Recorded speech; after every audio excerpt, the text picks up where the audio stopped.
Hi, my name is Beth Cummings and I'm Programme Director for the BSc Marketing Programme at Swansea University.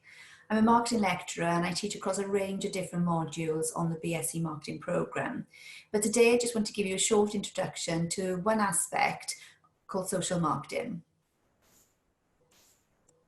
So when I start off with my first year undergraduate marketing students, I often ask them what is marketing, and I ask them to describe marketing.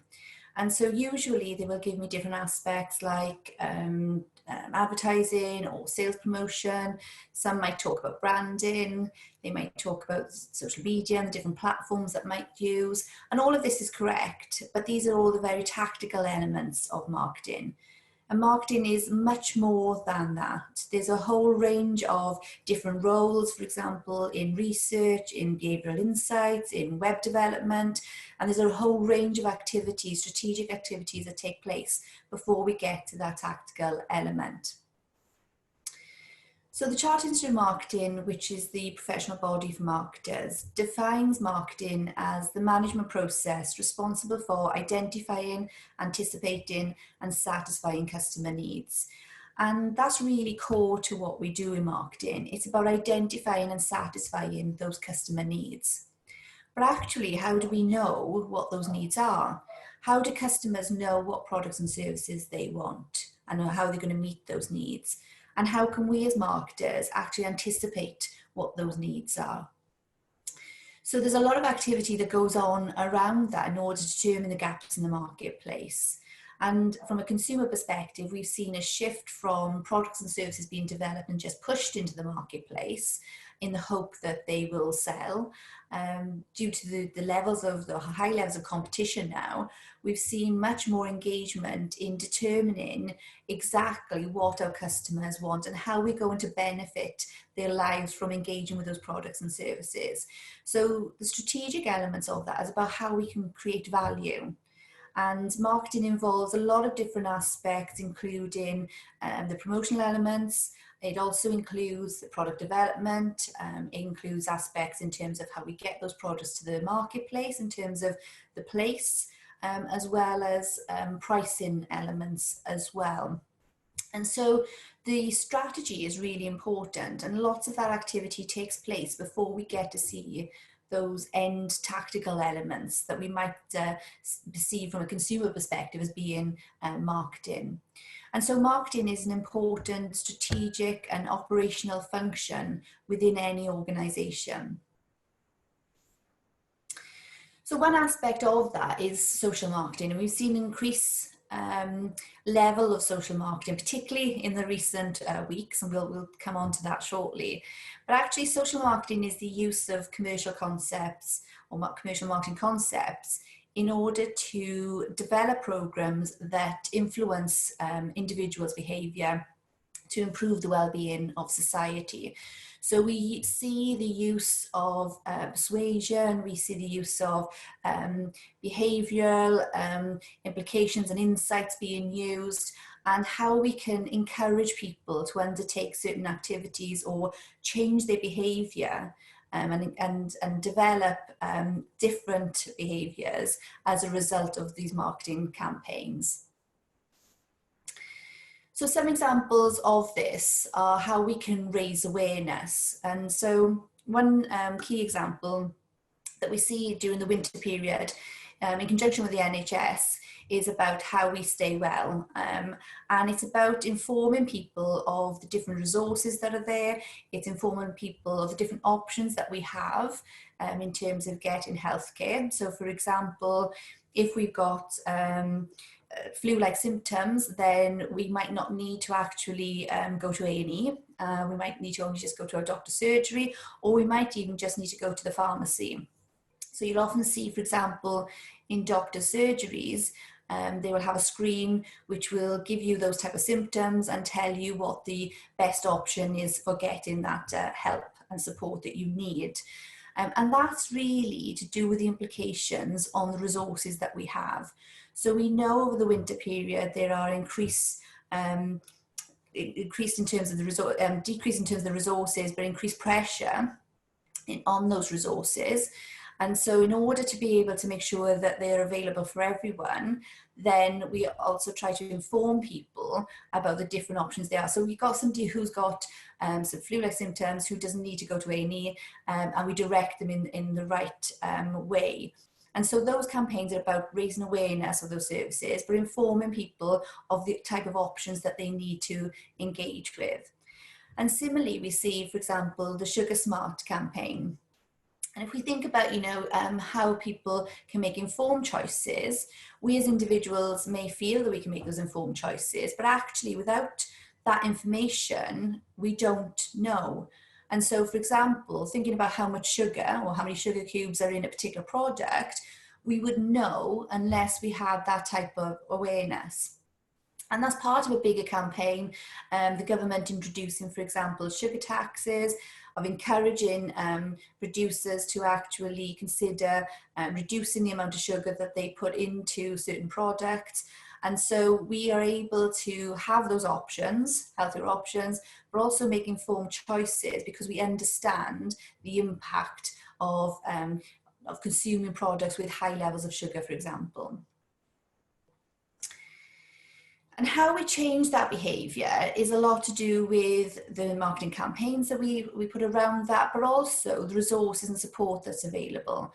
So for example, if we look at the Stoptober campaign, that encourages people during the month of October to try and reduce the amount of smoking or completely quit smoking for that period of time, in the hope that they will then continue to reduce the level of smoking or continue to stop smoking completely.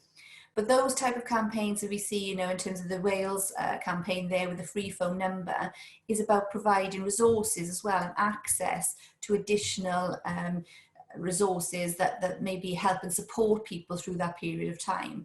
So it's not just about the message that smoking's bad for you, and it's not about providing or putting legislation in place to stop people. It's about giving people enough information that makes them have that informed decision. And equally the same in terms of the Drink Away campaigns. If we consider, using sort of Drink Away to make people understand that engaging in that type of activity is okay, and moderation of that consumption, but actually to consider what happens or the implications if we increase that consumption. And so, for example, the implications perhaps on our health, which then has implications on the resources from a healthcare system perspective. But one of the key elements of this is why, and we think about taxpayers paying our money in tax, why should the government engage with these type of public health campaigns? Is it up to the government or those type of organisations to be telling us what we should and what we shouldn't be doing? Are we as individuals able to make informed choices? And so the examples that I've given you are about that raising awareness, but are also about thinking about those implications that we wouldn't necessarily do as we shop in or on a day-to-day basis, really. So some elements, for example, that we might consider the reason why is to look at, for example, active children do better at school. So encouraging parents and encouraging children to undertake physical activity has a direct impact in terms of how they might do at school. And so that level of research has shown that. Then also, if we think about, we want our children to be well educated, we want them to develop the skills needed, because when they leave school and enter employment, then that has a direct implication on our economy. And equally, if we look on the other side about healthier adults and more productive, take less sick leave, then the research indicates that actually, on average, UK employees take almost 5 days of sick leave per year. And that has implications for organisations in terms of how they're managing the cover during that period of time. What that has an impact on the levels of productivity.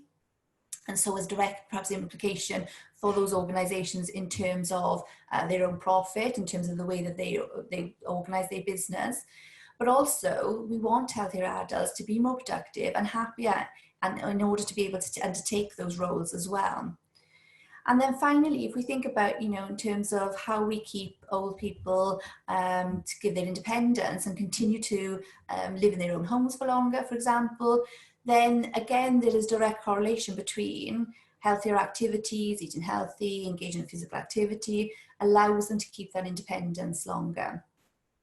So these campaigns from different aspects, from small children, the adults, in terms of sort of older generations, the reason why is because it has an impact on our resources, and it has an impact in terms of our care system, it has an impact in terms of our economy, and an implication for us as society as a whole. So even though we might not see that direct correlation, those activities, by changing or tweaking that activity, has a bigger impact on us as society. And so that's why the government engage with these type of campaigns, and why we've seen the increase in terms of societal marketing and the impact of thinking about us as a whole rather than what impacts us as individuals as well. So as I said, these are less about consumption in terms of purchasing products and services, and less about, you know, sort of the money that we might spend on those. It's about informing us in order to make the right choices for us as individuals that will then impact on us all. So one of the most important campaigns that we've seen recently is around the coronavirus. And, you know, as we live in this situation at the moment, and we're currently in lockdown, we've seen the government engage with this type of activity and increase this level of marketing to provide us with information and to keep us informed, but also to reinforce that message.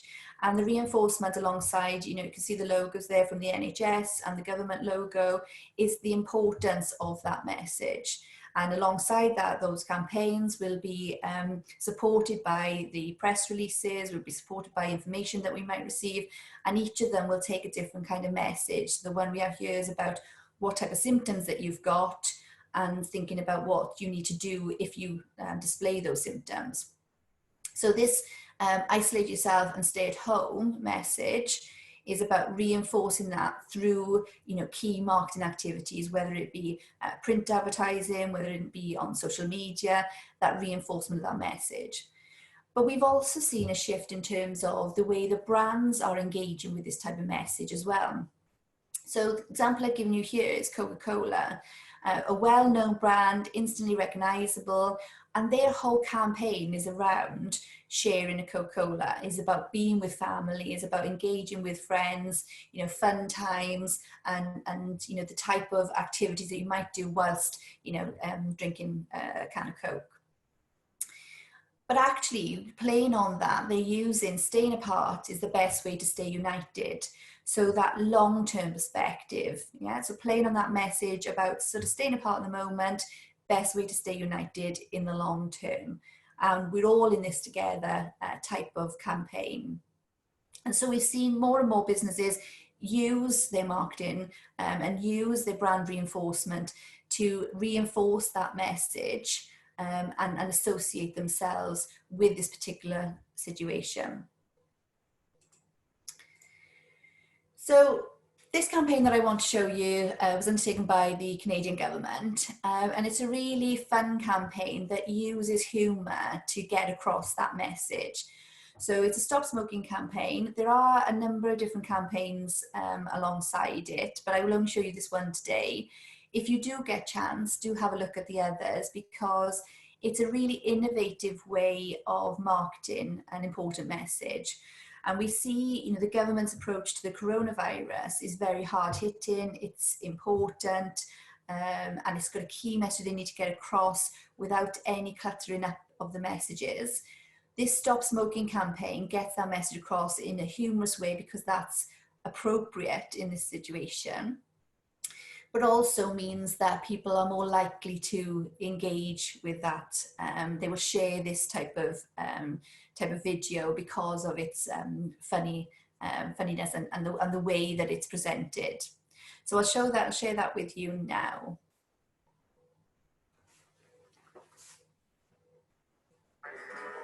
Well, it's true that I fart, but I wouldn't call myself a farter. I'm a social farter. I really only do it when I'm out with my friends that fart. We hang out, we drink, we dance, just have some fun being together. Farting. Sometimes I'll use farting as an excuse to meet a guy. Do you want to go outside for a fart? We talk. We fart. Just because I fart at parties now and then, it doesn't make me a farter.